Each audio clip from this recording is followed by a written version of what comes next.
En un camión pasajero de esos que van pa' Sonora, yo iba cansado con sueño cuando subió una señora con unos ojazos negros de veras encantadora.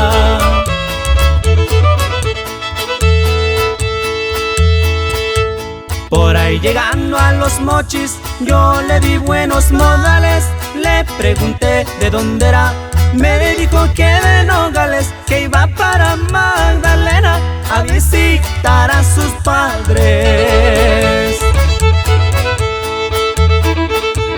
Desde Obregón, Hermosillo, platicamos muy bonito. Me gusta usted para amigo y se me arrimó un poquito, pero en Santa Ana de plano se dejó dar un besito.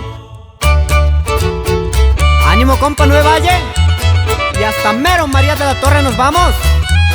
¡Échele, échele, échele, échele! Dame otro beso en la boca, pero que nadie nos vea.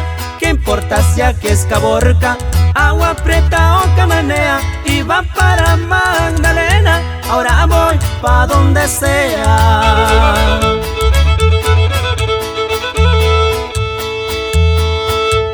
En Santa Ana y Guatabampo siempre fui muy maltratada.